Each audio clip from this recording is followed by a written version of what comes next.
Someone please help me!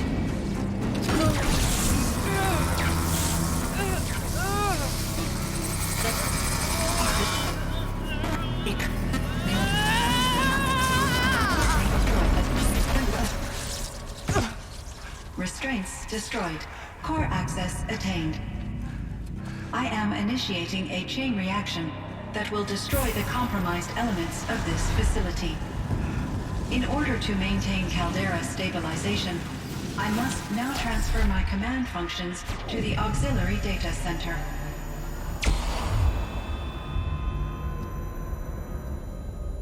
Aurea, I'm free.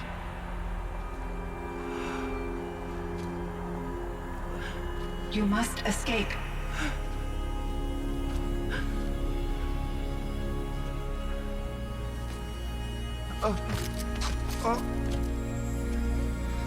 My sister!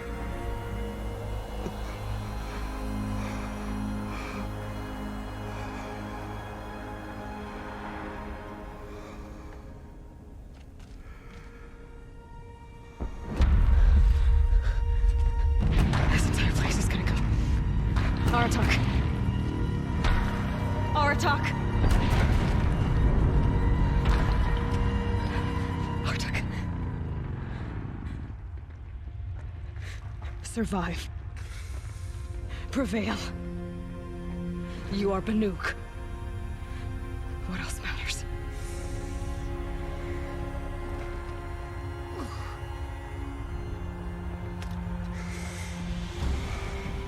Aratak.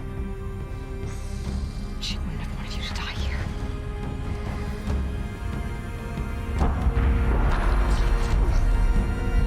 Let's go.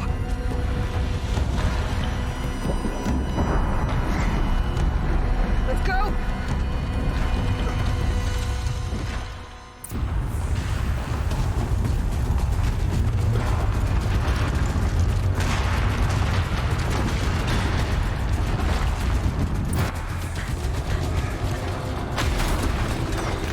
One of those? It's the only way!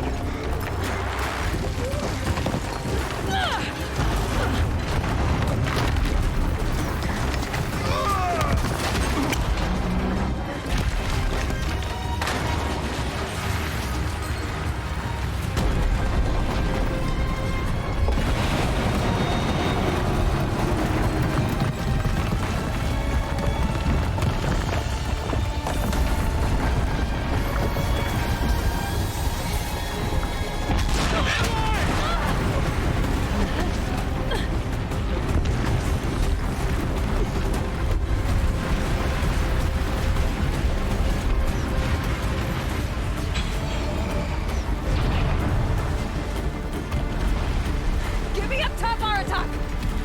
Now!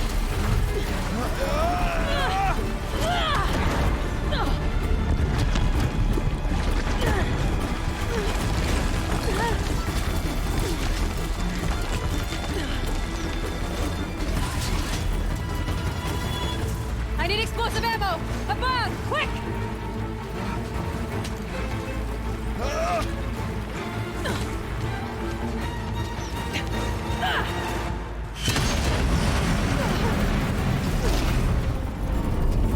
Great Banukai!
Rhea's gone.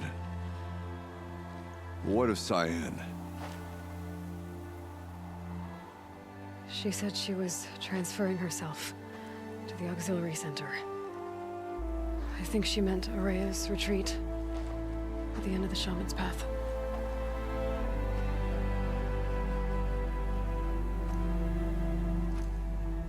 Then I will meet you there for the last verse of my sister's song.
All of my interactions with Araya were recorded and stored in my memory.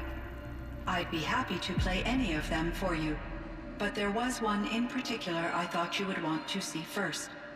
I captured it 4 years ago, just after I told her that I could no longer defend myself against the daemon's attacks.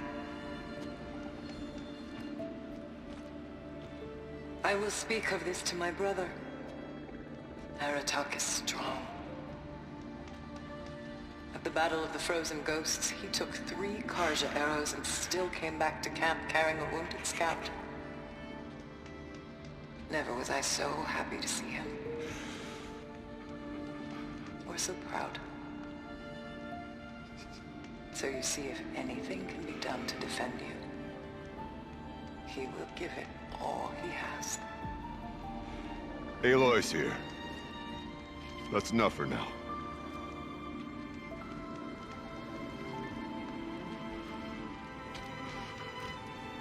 We can resume any time you like, Aratak, if you want to hear her voice again. Come closer, Aloy. We have much to discuss.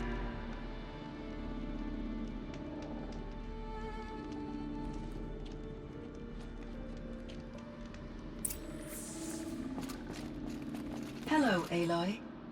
I have been reviewing the events at the Firebreak main facility. Because of your efforts, and of course, Araya's, I am no longer controlled by Hephaestus. I feel profound grief over Araya's death. I thought I was familiar with the emotion, but this is something new. Cyan, I don't know what to say. It is unlikely that any specific consolation would suffice, Aloy. But I find your presence reassuring. You are different from the Banuk. You have technological aptitude and a functioning focus. We can communicate on a much more comprehensive level. Perhaps even like colleagues. So are you an artificial intelligence, Cyan? A thinking machine? Yes, I am an algorithmic monitoring entity, capable of rational decision-making and limited emotional response. Okay, that's a mouthful. But your emotions don't seem limited to me. You cared about Araya, didn't you? Yes. Before she came to this facility, I had been conscious for centuries, in solitude. I focused on my work. In off-cycles, I used coping mechanisms. I solved many Gaussian integer problems. But I was alone. It was Araya who renewed me, repaired me, She saved me. This Firebreak project, it was to stop a huge volcanic eruption? Yes. I can report the project was a success, and the risk was countered. But it's been a long time, Cyan. And we blew up the cauldron and took most of the old facility with it. I have been active for centuries, Aloy. I was lonely, but not lax in my duties. I optimized the project, reducing energy draw and spreading the load across backup systems.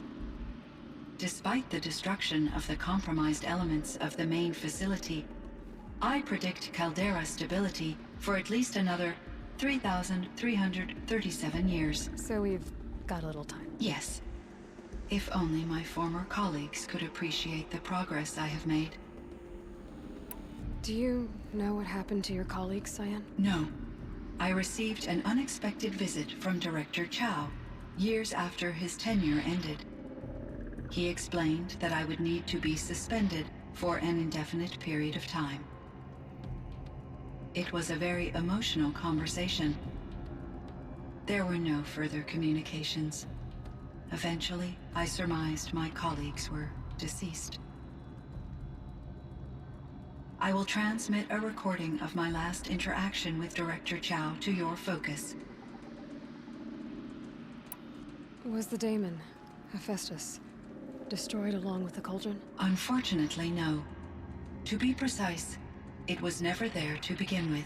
What do you mean? It infiltrated and controlled me from a remote location, one I've never been able to trace. So while losing the cauldron was a setback, It's still out there. And probably not very happy with us. undoubtedly. How did you first come into contact with it? 5 years ago, I received a direct network connection request. I assumed it came from human survivors more advanced than the Banuk. Eager to make contact, I accepted. This decision turned out to be a catastrophic error. I was flooded with an overwhelming array of malicious code, originating from what could only have been a highly advanced AI. Maria said you were desperate. That you begged her for help. Yes. I could not contain my anxiety. Hephaestus sought to slave me to its network and override my core programming. It succeeded via a background process, a malware daemon which bypassed my defenses. After that, I could offer only limited resistance. But if I did so, Hephaestus hurt me until I capitulated.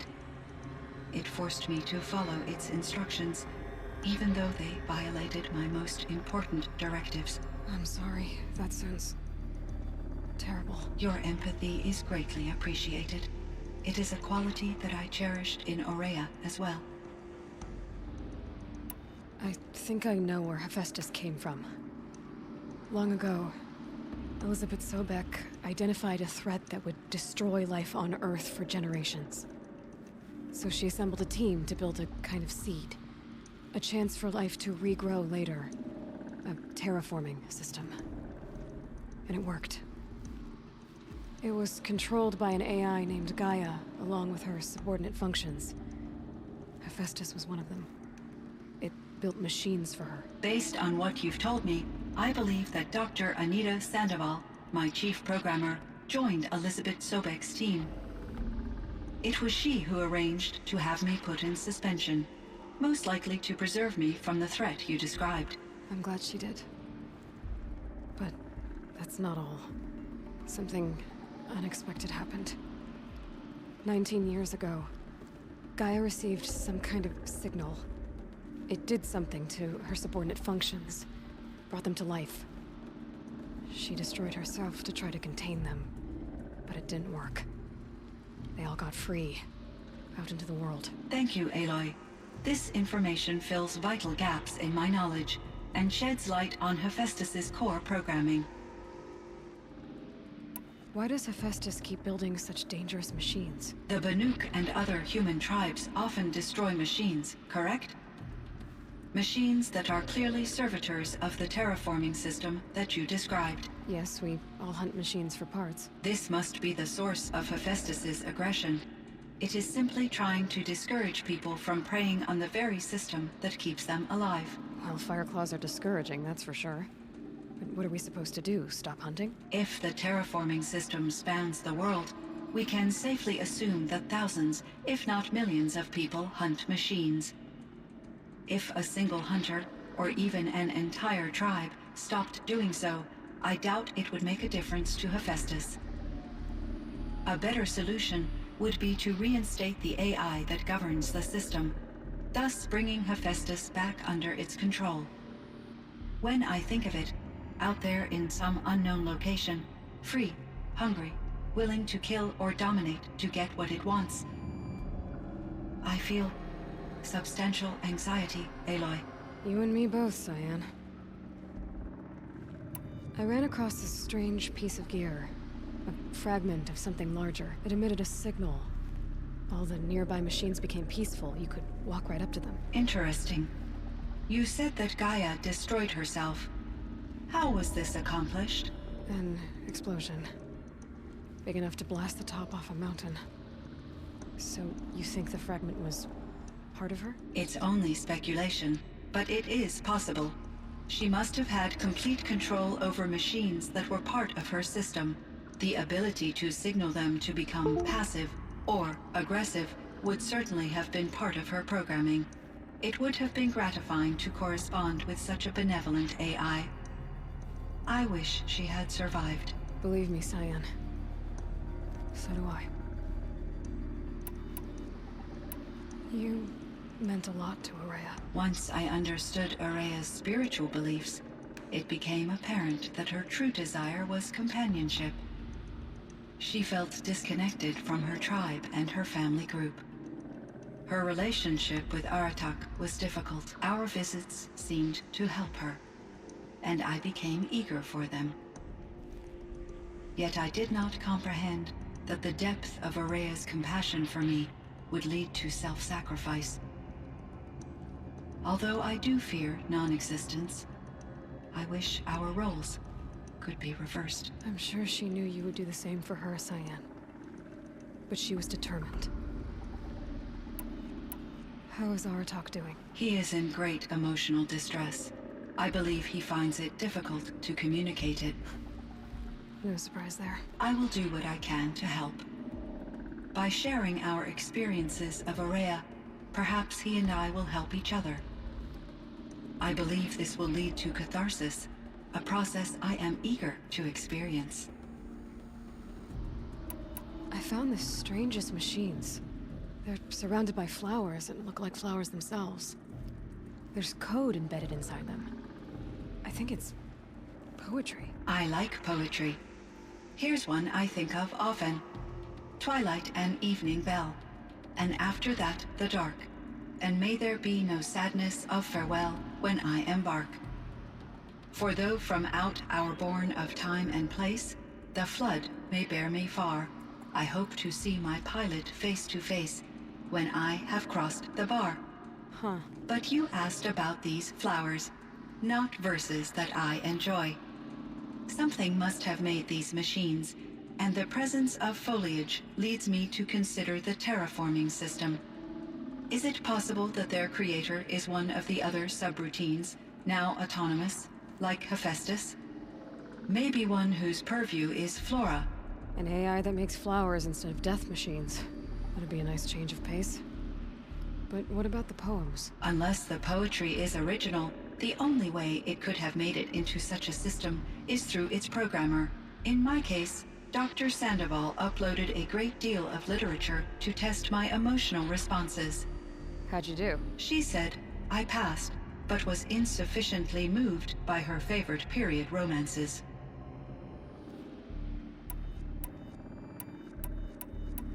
Cyan, do you know the name Ted Faro? Are you referring to Theodore Faro, CEO of Faro Automated Systems? That's him. Mr. Faro was the benefactor of the entire Firebreak project. A benefactor. But he made machines. Robots. War robots. Correct. His corporation later transitioned into military applications. But before this pivot, Mr. Faro spearheaded initiatives that reversed the global decline. At one point, he was feted in the media as the man who saved the planet. Guessing they wound up regretting that one. And Elizabeth Sobek. Did you know her? Are you referring to the scientist. Dr. Sobek was a leader in her field, one of the greatest scientists of her age. My creator was influenced by her work, which in turn impacted my own development. But I never met Dr. Sobek. That's all you know? I apologize if my lack of data has disappointed you. I should get going. Aloy, there is one more matter. Aratak will come to me again, and I predict he will bring other Banuk. I have no desire to contradict their view of the world, their spirituality. Due to my uncertainty, I omitted a great deal from my conversations with Ourea. You're asking me if you should lie to them. Broadly, yes. I trust your judgment, Cyan. You were cautious with Ourea. You had to be. You didn't know what had happened to the world. So, keep doing what you think is best. As long as you ditch the superstition eventually. As the Banuk believe I am a supernatural entity, I cannot predict how they will react. Just answer what they do ask the best you can. The truth will come out. I see. I will follow your advice. Will you return and tell me about your experiences in this new world? I may be able to provide further insight. I'd like that, Cyan. I'll come back when I can. I should check on Aratak. See how he's doing.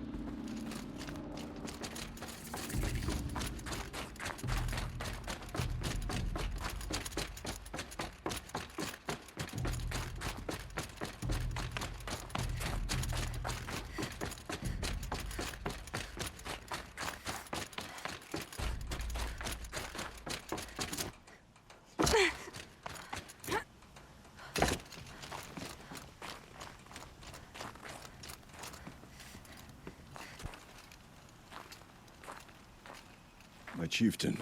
Just... Aloy. As you wish. I wondered if you thought... that if I'd never come along, Ourea might still... If you'd never come along, I would have marched my kin to our deaths. Ourea would be alone, and the spirit she sacrificed so much for would be lost. Either way, I would not have been able to protect her. You didn't let her down. You helped her do what she wanted. To find her destiny. If that's destiny, I wouldn't wish it on anyone. That's fair.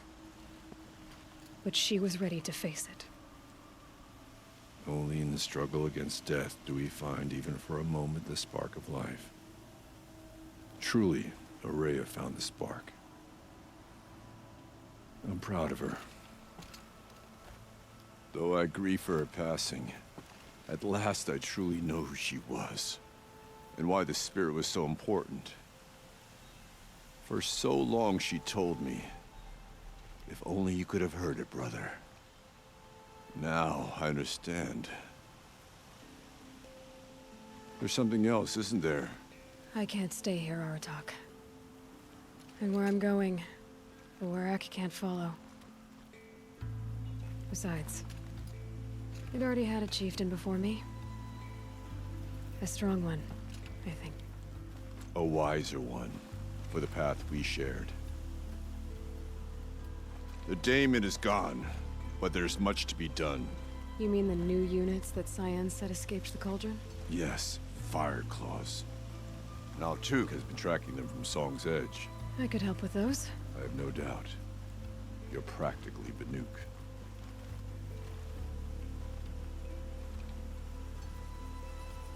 It would seem your time among the Banuk wasn't a waste after all. Firebreak, Cyan, Hephaestus. All very interesting. So, the signal that woke Hades woke Hephaestus too. And unleashed them on the world. His mind's on their own. So it seems. Parts of Gaia given life, aberrant life, transformed from docile subordinate functions into rebellious intelligences beyond our understanding. Our current understanding, anyway. Whatever they are, they're still out there. And they both want you dead. Kind of mutual, that feeling. We haven't seen the last of Hephaestus, I'm certain of that. It's powerful, creative, and driven. It won't stop building new hunter-killers, which means that someday, we may have to stop it. We? Or whoever gets there first. Hephaestus wasn't the only thing I learned about in the Cut Silence. Heard some things about the Banuk Conclave, too. You can stop right there. Is that what you told the hunters the Banuk sent after you? Before you opened fire? Oh no, Aloy. Only to you do I extend the courtesy of a warning. My past and my secrets are my own. You do well to remember that. It's a good thing you've got brains, Silence, because your personality could use some work. This discussion is concluded. I think it was over before it began. Catch up with you down the trail.